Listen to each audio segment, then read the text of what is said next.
At the heart of everything we've explored is a single powerful truth: you attract what you are, not what you want. Life doesn't respond to your wishes. It responds to your energy, your identity, your values, and your actions. You can set goals, write affirmations, and visualize your ideal life every day. But if who you are being doesn't match what you say you want, the results will never fully align. We don't get what we demand from the world. We get what we reflect back into it. Real change starts from within.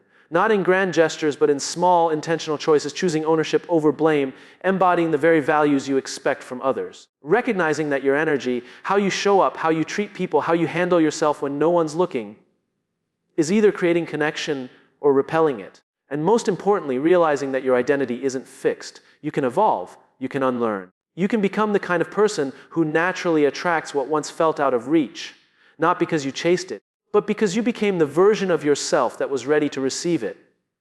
This isn't about being perfect, it's about being aligned, about closing the gap between what you say matters and how you actually live. The more you do that, the more you'll see your world begin to shift, not through force, but through resonance. So if you want to change your life, don't just look outward, look inward. Ask yourself, who am I becoming? And what energy am I leading with? Because the world is always listening. And it doesn't respond to what you want. It responds to who you are. Be someone worth attracting, and what you seek will start to find its way to you. You attract what you are, not what you want. This idea might sound harsh at first, but it holds a deeper truth about how we interact with the world around us. People often believe that simply desiring something, whether it's success, love, peace, or happiness, is enough to draw it into their lives. But life doesn't operate like a vending machine where you press a button and expect to receive what you ordered. Instead, it's more like a mirror. It reflects back to you not your wishes, but your identity, your behavior, your habits, and your state of being. Let's consider someone who says they want to attract a healthy, loving relationship. They might make a list of all the qualities they want in a partner: kind, respectful, emotionally available, driven, honest. But if they themselves are closed off emotionally, carry unresolved wounds, don't trust easily, or avoid vulnerability, then no matter how much they say they want love, they will continue to attract relationships that reflect where they are emotionally, not where they hope to be. This is because the energy you project is what signals to the world who you are and what you're ready for. You can't expect to draw in depth when you're living at the surface. You can't expect loyalty if you're constantly guarded. You can't receive openness if you're giving mixed signals. The same principle applies to success. Many people want to be successful. They dream of financial freedom, career advancement, recognition, influence. But if they procrastinate, avoid responsibility, fear risk, or seek validation more than they seek growth, they are attracting circumstances that match those internal patterns. They may find themselves in jobs that go nowhere, projects that fizzle out, or around people who play it small. This is not because success isn't available to them, but because they haven't yet aligned themselves with the version of themselves who can hold that success. Success requires structure, discipline, ownership, self-belief, and courage. If those traits aren't cultivated, then success, real success, won't stick around even if it happens to show up. This idea also touches how we experience peace. People say they want a calm life. Less stress, fewer problems, more clarity. But if they're constantly in reaction mode, consumed by drama, scrolling endlessly through negativity online, surrounding themselves with chaos, then the peace they desire can't coexist with the life they're living. Peace isn't something that knocks on your door. It's something you create space for. If your internal world is turbulent, the external world will often match it. You attract situations that mirror your internal state. This doesn't mean we're to blame for everything that happens to us. Life is complex. Pain, loss, injustice, they exist, and they don't always reflect something broken in us. But when it comes to patterns, when we notice the same types of situations, relationships, or results repeating over and over, it's not a coincidence, it's a signal. And that signal is inviting us to look within. What this really boils down to is personal responsibility. Not in a moralistic way, but in a transformational way. If I can recognize that what I attract is tied to who I am, then I can stop waiting for life to deliver what I want and instead start becoming the kind of person who naturally draws those things in. If I want better friends, I can become more authentic, more supportive, more available. If I want more opportunities, I can become more proactive, more visible, more consistent. If I want love, I can become more loving, not just to others, but to myself. This kind of shift doesn't happen overnight. It takes awareness, it takes honesty, and it takes effort. But what it offers in return is power, the kind of power that doesn't come from controlling the world, but from transforming how we show up in it.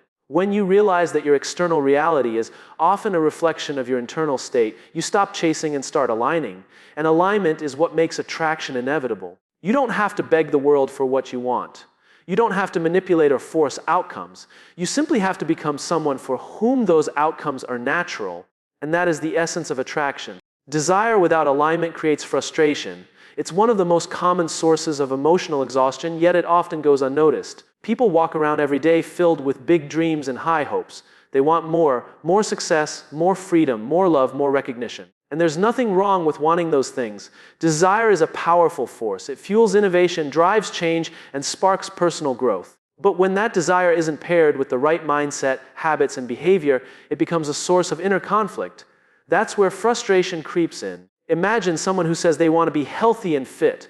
They buy the gym membership, follow fitness influencers, maybe even make a vision board. They desire the outcome. But if they keep skipping workouts, eat mindlessly, stay up too late, and don't manage stress, that desire creates tension instead of momentum. The mind says one thing, the body does another. That misalignment between intention and action doesn't produce results. It produces guilt, shame, and confusion. And over time, it chips away at self-trust. This isn't about perfection, it's about congruence. The moment your values, goals, and daily actions are pulling in different directions, you enter a state of friction. It's like trying to drive a car with the wheels turned in opposite directions. You're expending energy, but going nowhere. Or worse, you're going in circles. You may even start questioning your own worth or ability, not realizing that the problem isn't you. It's the lack of alignment between your desires and your behaviors. The same thing happens in relationships. Someone may deeply desire a meaningful connection. They want vulnerability, emotional intimacy, mutual support. But if they show up guarded, keep people at arm's length, or prioritize independence to the point of isolation, that desire becomes painful. They feel the ache of loneliness, not because they're incapable of love, but because their actions don't support the thing they say they want. And they may keep attracting partners who reflect that same emotional distance, reinforcing the cycle. In careers, the gap between desire and alignment becomes even more visible. Many people want to achieve more. They want leadership, respect, financial growth. But they stay stuck in comfort zones, delay hard conversations, or avoid taking ownership of their growth. Desire by itself doesn't elevate you. It only amplifies the discomfort of staying the same. And this is where frustration becomes dangerous. When people are stuck in that place long enough, wanting more but not becoming more, they start to believe the lie that they're not meant for it. That maybe they're dreaming too big. That maybe it's just not in the cards. But in reality, it's not the dream that's the problem. It's the disconnection between the dream and the daily decisions. The universe or life, or however you choose to describe the system we're all part of, it doesn't just respond to what you want. It responds to what you've done consistently over time. So when you desire something deeply, but your choices don't back it up, you end up sending mixed signals to the world, to others, and to yourself. This is why alignment matters. It's the bridge between where you are and where you want to be. And it's not about giant leaps, it's about daily calibration. Small shifts, micro decisions that support the bigger vision. You can't want peace but feed chaos. You can't want growth but avoid discomfort. You can't want connection but resist vulnerability. If the desire is true, then the behavior has to match. And here's the irony: when you begin to align, frustration starts to dissolve. Not because you've arrived at the destination, but because your direction feels right. Even if the goal is still far away, there's a sense of clarity and progress that replaces confusion. Your mind, heart, and actions are finally on the same page. You're no longer in conflict with yourself. People sometimes mistake frustration for failure. But more often than not, frustration is a signal. It's your internal compass telling you something is off. Not that your desires are wrong, but that your actions need adjustment. And the good news is that alignment is always available. It's not something you wait for. It's something you choose. You choose it every time you make a decision that supports the person you want to become rather than the patterns you're trying to leave behind. Your identity shapes your reality. This isn't just a philosophical idea. It's a practical truth that plays out in your everyday decisions, your relationships, your career, and even your inner dialogue. Identity is not about what you do. It's about who you believe you are. And who you believe you are determines what you believe is possible. When people try to change their outcomes without first addressing their identity, they often find themselves stuck in cycles of temporary progress followed by self-sabotage. Take someone who wants to become a successful entrepreneur. They may learn business strategies, take online courses, and even launch a product or two. But if deep down, they still identify as someone who's unworthy of success, who believes they don't have what it takes, or who fears being seen, they will unconsciously make decisions that align with that identity. They'll hesitate at the wrong moments, avoid visibility, undercharge, or quit too soon. Not because the external world blocked them, but because their internal story overruled their potential. The identity they carry quietly governs their behavior, and that behavior shapes the results they get. This is why surface-level change is often unsustainable. People focus on outcomes, losing weight, making more money, improving a relationship, but unless the identity shifts alongside the goal, the results rarely stick. Someone may go on a diet and lose 20 pounds, but if they still think of themselves as someone who struggles with discipline or has poor willpower, the old habits will eventually return. The mind and body will always try to return to what feels familiar, and what feels familiar is rooted in identity. You don't rise to the level of your goals, you fall to the level of your beliefs about yourself. Every belief, whether empowering or limiting, acts like a filter through which you interpret the world. If you believe you're a resilient person, you'll handle setbacks as temporary challenges. But if you believe you're unlucky or always behind, every obstacle becomes confirmation of that identity. The same event can feel completely different depending on the lens you're looking through. Identity also influences how we show up in relationships. If you see yourself as someone who's always rejected or overlooked, you may unconsciously act in ways that keep people at a distance. If you identify as a giver to the point of self-neglect, you might tolerate disrespect or imbalance because deep down, you believe your needs matter less. These patterns aren't created overnight. They're shaped by experiences, conditioning, and repeated thoughts. But they're reinforced every time we accept them as permanent truths rather than patterns that can be changed. The tricky part is that identity often hides beneath the surface. People rarely say out loud, "I believe I'm not enough," or "I see myself as a failure." But those beliefs show up in how they speak, how they carry themselves, how they react to feedback, and how they interpret success or failure. Language becomes a window into identity. Phrases like, "I'm just not good at that," or "that's just who I am," or "things never work out for me," aren't just harmless statements. They're affirmations of a deeper narrative. Changing your identity isn't about pretending or forcing a new story. It's about becoming more aware of the one you're already living by and deciding whether it's serving you or limiting you. Identity is not fixed, it's flexible, it can evolve, and it often does, whether consciously or unconsciously. The more conscious you become of your identity, the more power you have to reshape your reality. This is why personal growth always begins with self-awareness. You can't transform what you won't confront. When you start asking yourself, "Who am I being in this moment?" or "What identity am I operating from right now?" you create space between your thoughts and your truth. You begin to see how your sense of self influences everything, from your habits to your relationships to your dreams. The most effective way to create lasting change is to build a new identity, not just pursue a new goal.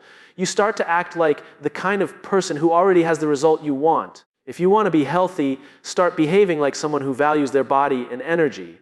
If you want to be successful, embody the traits of someone who takes ownership and shows up fully. Each decision, each action becomes a vote for the kind of person you're becoming. Over time, those votes accumulate, they form patterns, and those patterns solidify into identity. Change starts with ownership, not blame. It's easy to point fingers at circumstances, at people, at timing, at bad luck. Blame is a tempting escape route because it offers a short-term sense of relief. It says, "This isn't my fault." And in the moment, that feels easier than facing discomfort. But the problem with blame is that it keeps you powerless. It hands over your ability to influence the situation. It locks you in the very patterns you want to break free from, because if everything is someone else's responsibility, then nothing is truly within your control. Ownership doesn't mean everything that happens to you is your fault. That's not the point. Life is full of events outside your control. People betray opportunities, fall through, things break down. But ownership means asking the question, how am I choosing to respond? It's not about assigning guilt, it's about reclaiming agency. Because until you take ownership of your response, your habits, your mindset, and your growth, nothing changes in a meaningful way. The same patterns repeat, the same lessons return. Different people, different settings, same outcomes. When someone is constantly blaming others, they are essentially giving those people the remote control to their life. They're saying, "You decide how I feel, what I do, and how my story unfolds." But the truth is, no one else is responsible for how you grow. Other people can hurt you, yes. They can disappoint you, ignore you, or even work against you. But they don't have the final say in who you become unless you let them. Ownership is the shift from reaction to responsibility. It's the decision to say, this may not have been my fault, but it is now my responsibility. One of the clearest signs of growth is the ability to look at a situation and ask, what's my part in this? Not out of shame, but out of curiosity, because every experience carries a lesson, and ownership is how you access it. If you keep getting passed over for opportunities, do you blame your boss or start refining how you show up? If your relationships keep breaking down, do you blame your partners or reflect on what you're contributing to the dynamic? These aren't easy questions. They require humility, but they also lead to freedom. Blame feels good in the short term, but ownership builds strength in the long term. It builds confidence, because the more responsibility you take for your outcomes, the more influence you begin to have over your future. Ownership teaches you to focus on what you can control, your attitude, your effort, your choices. And when those become intentional, everything else begins to shift. People who practice it understand that setbacks aren't signals to stop. They're signals to adapt. They don't take failure as an identity. They take it as feedback. They stop asking, why is this happening to me? And start asking, what is this teaching me? That shift alone can change your trajectory. Because when you take ownership, even the worst moments of your life can become the most meaningful. There's also a deeper emotional benefit to ownership piece. When you stop blaming others, you stop waiting for them to fix it. You stop needing closure from someone who won't give it. You stop depending on apologies, recognition, or validation from the outside world to feel whole. You take your power back. And when you do, you create space for real change. Ownership also changes how you lead, whether that's in a business, a family, or within your own circle. People don't follow those who always blame. They follow those who take responsibility. Leadership is built on trust, and trust is built on consistency and ownership. When people see that you own your mistakes, they trust you more. When you own your growth, they're inspired to grow too. This kind of ownership isn't a one-time decision, it's a daily. It shows up in the way you start your day, how you handle interruptions, how you speak about your challenges, and how you treat the people around you. It shows up in your willingness to have the hard conversations, to admit when you're wrong, and to keep going when it's uncomfortable. And every time you choose ownership over blame, you become more grounded, more resilient, and more aligned with the life you're trying to build. You must embody the values you seek. It's one thing to admire qualities in others or set goals based on what you want to attract into your life. It's another to live those qualities daily. People often desire loyalty, respect, honesty, success, or peace. They list these as non-negotiables in relationships, in careers, in communities. But the question that often goes unasked is, are you living in alignment with those values yourself? It's not enough to want them. You have to become them. Many people search for loyalty in their relationships. They say they want someone who stays consistent, committed, and true to their word.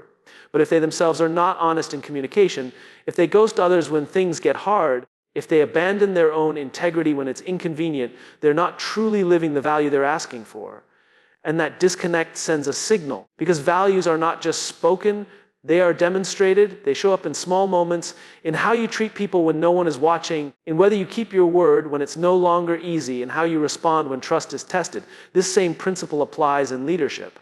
A leader might expect excellence, innovation, and ownership from their team. But if they show up late, avoid accountability, and resist feedback, the team will mirror what's modeled, not what's demanded. Culture is not built through mission statements, it's built through behavior. The strongest cultures, the most cohesive teams, the healthiest relationships, these are all rooted in a shared embodiment of core values. When values are only aspirational, they create confusion. But when they're lived out, they create clarity, direction, and trust. You can't attract respect if you constantly disrespect your own time, your own boundaries, or other people's. You can't draw in emotional maturity while staying emotionally unavailable. You can't expect abundance while operating from a mindset of scarcity. Life tends to reflect not just what we say we value, but what we consistently practice. And practice requires awareness, intention, and humility. It means noticing when you slip out of alignment, not with guilt, but with curiosity. Why did I react that way? What value was I neglecting? What would integrity look like in this moment? There's a quiet power in alignment. When your actions match your values, you gain credibility, not just with others, but with yourself. That internal congruence builds confidence. You begin to trust yourself more deeply because you know you're not just chasing outcomes, you're standing for something. And people feel that. They might not be able to name it, but they recognize when someone is grounded in what they believe. That kind of presence creates gravity. It draws people in, not because of charisma, but because of consistency. There's often a temptation to wait until life delivers the things you want before you start embodying the values you claim to hold. To say, I'll be generous when I have more money, I'll be kind when people stop being rude, or I'll take ownership when my job feels more rewarding. But values are not situational. They're revealed in how you act when it's inconvenient, when it costs you something when no one else is watching. That's where your character is formed. And that's where transformation begins. Embodiment is not about perfection. It's not about being the most ethical, most disciplined, or most enlightened person in the room. It's about intention and repetition. It's about catching yourself in the moments when you fall short and choosing to course correct rather than justify. Every day offers 100 chances to either reinforce your values or undermine them. In the way you respond to conflict, the way you use your voice, the way you manage your time, the way you show up for others, and the way you show up for yourself. If you want to be trusted, practice honesty. Even when the truth is uncomfortable, if you want to attract commitment, stay steady, even when it would be easier to run. If you want to experience growth, stay teachable, even when feedback stings. These aren't just behaviors. They are signals. They tell the world what matters to you, and more importantly, they train your own mind to believe that your values are more than just words. What you embody becomes your reputation, not just in the eyes of others, but in the quiet moments when you're alone. You begin to feel the integrity of your own choices. You stop chasing validation because you know you're walking your talk. And that feeling is more powerful than any external reward. It's what keeps you grounded when life gets chaotic, and what allows you to attract relationships, opportunities, and outcomes that reflect who you truly are. Energy doesn't lie. People might be able to manipulate words, put on a smile, say the right things, and play the part, but energy always tells the truth. It speaks in tone, in body language, in presence. You can feel it when someone is being authentic, and you can feel it just as clearly when they're not. We're constantly communicating who we are, not just through what we say, but through how we carry ourselves, how we listen, how we respond, and the frequency we emit in the spaces we walk into. That frequency, that energy is shaped by our beliefs and our emotions and our alignment, or lack of it. Think of a time when someone walked into a room and, without saying a word, shifted the atmosphere. Maybe they brought calm, confidence, tension, or even chaos. That wasn't about appearance or title. That was about energy, the invisible field of intention and emotion we all carry with us. And whether we realize it or not, we're attracting experiences and people that match the energy we project. You can't fake groundedness. You can't mask anxiety with over-explanation. You can't hide bitterness behind polite conversation, because underneath the surface, people are picking up on the vibe, and that vibe either invites connection or triggers defense. This is why internal work is not optional, it's essential. If you're walking around with unresolved anger, chronic insecurity, or deep resentment, it's going to show up. Even if your words are polished, your energy will leak the truth. And that truth shapes your reality, not as punishment, but as a mirror. The people and circumstances you draw intend to reflect the parts of you that need your attention. If you constantly attract drama, ask where you might be tolerating chaos inside yourself. If you keep meeting unavailable people, consider how you might be emotionally unavailable to yourself. Energy is the first language we speak. Before we're even aware of it, we're scanning people's emotional states. We sense openness, defensiveness, trustworthiness, or fear, often in seconds. That means transformation starts long before you land the perfect words or achieve the perfect plan. It starts in your nervous system. It starts in how you breathe, how you regulate emotion, how you hold your ground when challenged. True confidence isn't loud, it's stable. It's not about dominating a space. It's about being so deeply aligned with yourself that you don't need to prove anything to anyone. You can't attract peace while vibrating in stress. You can't call in love while operating in fear. You can't find purpose while walking in self-doubt. These are energetic mismatches. The moment you begin to shift your inner state, your outer experiences start to reflect that shift. It's not magic, it's psychology, biology, and behavior. When your energy changes, your actions change. When your actions change, your outcomes follow. But it starts with self-honesty. You have to be willing to ask, what am I really projecting right now? Not what you want to project, not what you hope people see, but what they actually feel when they're around you. Sometimes that question reveals uncomfortable truths. That's part of the process. Maybe you realize you've been leading with defensiveness because of past hurt, or that you're trying to control everything because you fear uncertainty, or that you're coming across as cold, not because you don't care, but because you're scared to be seen. When you become aware of the energy you've been living in, you reclaim the ability to change it, not by forcing a new personality, but by resolving what's underneath. When you heal the fear, the calm returns. When you release the resentment, warmth follows. When you let go of the need to impress, authenticity flows naturally. There's a reason people are drawn to those who are deeply present, who listen with their whole being, who seem calm in chaos. It's because that energy is rare and it's magnetic. It doesn't demand attention. It earns trust. It says, I know who I am and I'm not here to perform. That's the kind of energy that changes rooms, builds strong relationships, and creates opportunities. Not because it's calculated, but because it's clean. No hidden agendas. No constant need for validation. Just alignment.